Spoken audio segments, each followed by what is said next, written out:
Професор доктор Владимир Мартиновски, декан на Филолошкиот факултет при Универзитетот Кирил и Методи во Скопје. Навистина, кога ќе се погледна вашата биографија и библиографија, особено еден обсежен, продуктивен, креативен, морам да кажам, багаж зад вас. Пред се, навистина, едно образование сте докторирале на Универзитетот во Париз, во Сорбона. Ајде малку за вас неколку минути. Добро, прво да ви се заблагодарам за поканата за овој разговор.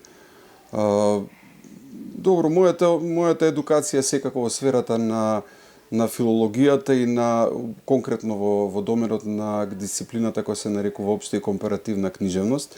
Јас моите додипломски студии ги завршив на Филолошкиот факултет Блаже Коневски, исто така и магистрирав под менторство на академик Владо Урошевиќ, а потоа докторските студии ги работев на Универзитетот Париз 3 Нова Сорбона под менторство на професорот Жан Бесиер. И во текот на студиите особено развив интерес за односот меѓу книжевноста и другите уметности, особено визуелните уметности, сето она што влегува во сферата на визуелното, пред се ликовните уметности, и својот магистерски труд го фокусирав на современата македонска поезија, како таа води диалог со ликовните уметности. Излезе и во форма на книга која се вика Од слика до песна, а потоа докторскиот труд го насочив во 3 лингвистички и книжевни традиции, секако македонската, француската и американската. Нешто што многу е грандиозно за вашата личност, ако велиме за некој книжевник наоѓа инспирација во музиката па пишува, или спротивното, пишува па веднаш нешто може да биде склон кон музиката, или па гледа уметничка креација па може да твори. Кај вас тоа, како велиме, 3 во 1, односно навистина сте многу присутен и многу репрезентативен и во цртањето, во графиката, во ликовната уметност, во книжевноста и во музиката. Видете, тоа не е воопшто нова појава. Јас тоа го истражувам пред се.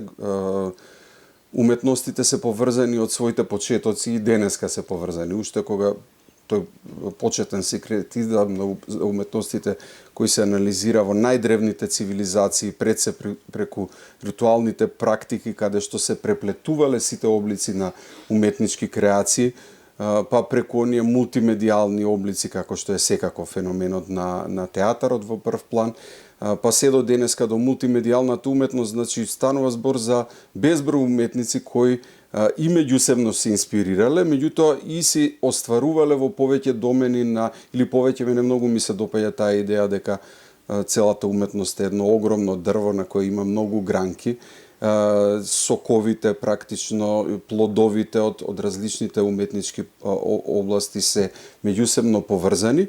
Во мојот случај, јас сум пред се книжевник, јас пред се занимавам со пишување, па и меѓу, да речеме, книжевните облици, поезијата е во прв план и по обем јас и претежно и читам поезија, не само што многу повеќе читам отколку што пишувам, се разбира.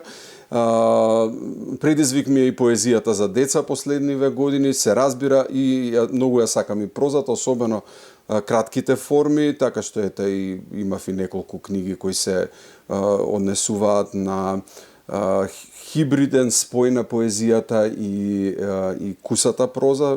Жанрот хајбун ми е многу драг и повремено го практикувам, и се разбира додека пишувам. За мене, да речеме, предизвикот во книжевноста ми е да го водам тој диалог со другите уметности, секако тука е музиката и ликовните уметности, но и филмот, преку самиот чин на пишување.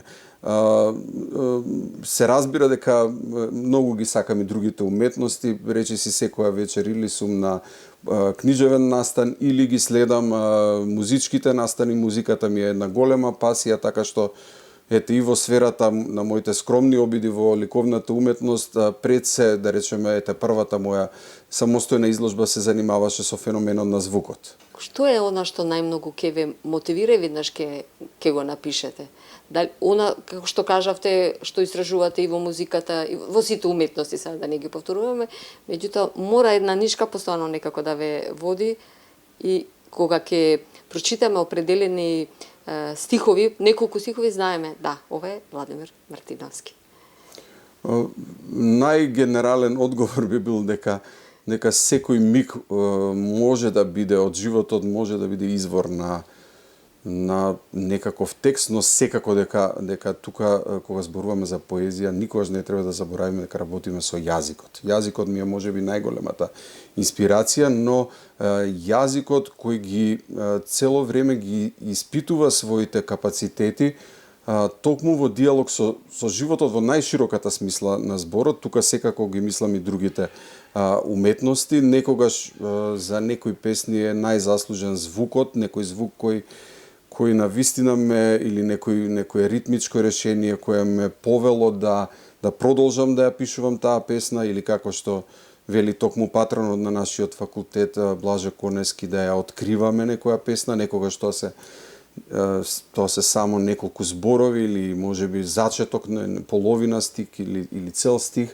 некогаш што е некоја животна ситуација, многу често тоа не го кријам, е искуство и со другите уметности, или можеби некогаш ме инспирираат и други автори, тоа не е никаква тајна, постојано книжевноста се храни со книжевност, тоа го кажува и Конески во својот есеј Раката на мајсторот, кога говорили за Никола Мартиновски, дека сликарот мора да има изградено една голема ликовна култура, тоа важи секако и за книжевниците, и за музичарите, и за сите. Ние сме во еден постојан диалог и со другите автори, но секако дека она што го имплицира вашето прашање е како да си го најдеме својот глас, како тоа да не биде имитација на нешто што веќе е видено и направено во уметноста. Навистина тоа е голем предизвик, бидејќи зад нас се векови, еве, сардисани сме тука со книги, како да не повториме само нешто што е веќе направено. Колку македонскиот јазик е тука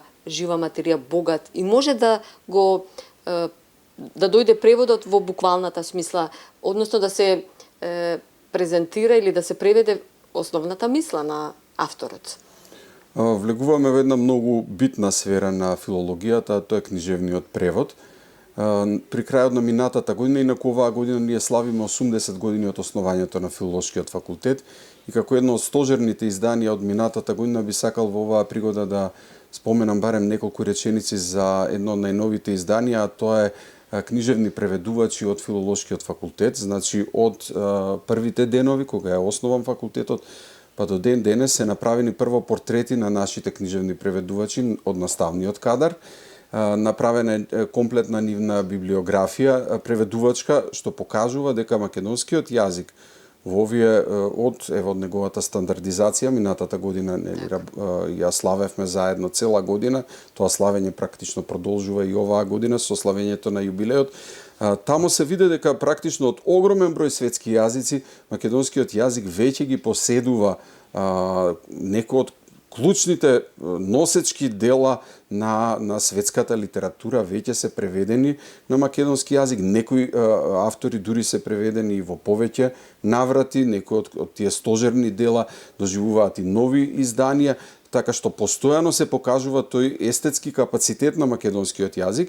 И обратно, во оваа пригода би сакал да напоменам дека нашите студенти, едно од обележјата на Филолошкиот факултет, секој семестар учествуваат на преведувачки работилници, каде што еден македонски поет, веќе се започна со Конески, но потоа се продолжи со Ацо Шопов по повод годините на Конески и Ацо Шопов, но минатата година исто така се направи еден многу убав избор односно превод на 16 светски јазици на поезијата на Матеа Матевски и продолжува таа серија.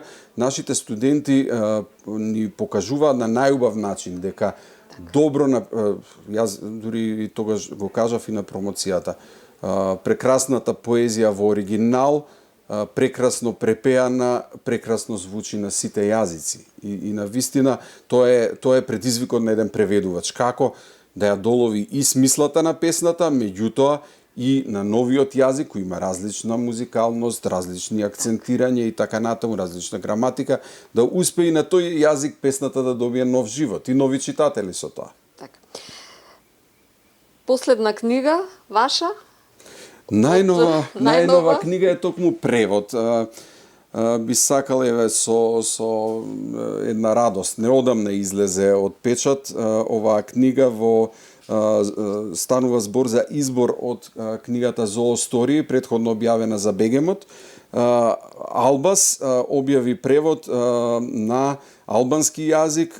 Преводот го направи професорот Исмет Османи, а редактор на книгата е професор доктор Агим Лека. Двајца многу драги колеги работеа на оваа книга и на вистина ми е многу драго што сега оваа книга ќе може да биде достапна и до читателите кои читаат на албански јазик.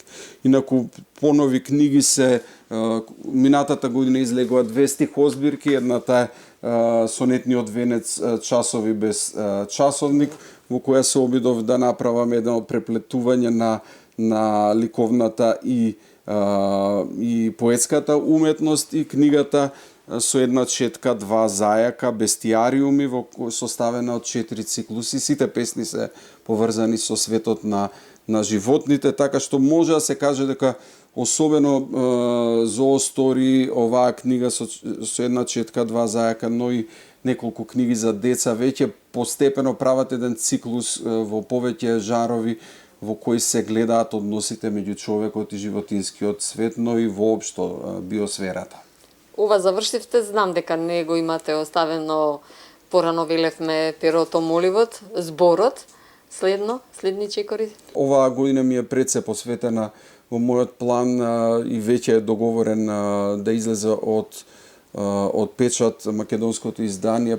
Токму еден препев на кој работев последниве 7-8 години, на кој повремено се навраќав, следејќи ги токму советите на неговиот автор. Станува збор за Никола Боало, за неговата поетска уметност. Би ми било многу драго што поскоро да биде достапна во препев на македонски. Станува збор за римувана поезија која е напишана во александринец, во еден навистина стих кој бара максимална компресија на поетскиот израз и ми беше голем предизвик да го препејувам Боало. Се надевам дека наскоро ќе може да го читаат македонските читатели. Ви благодарам за разговорот. Ви благодарам за поканата.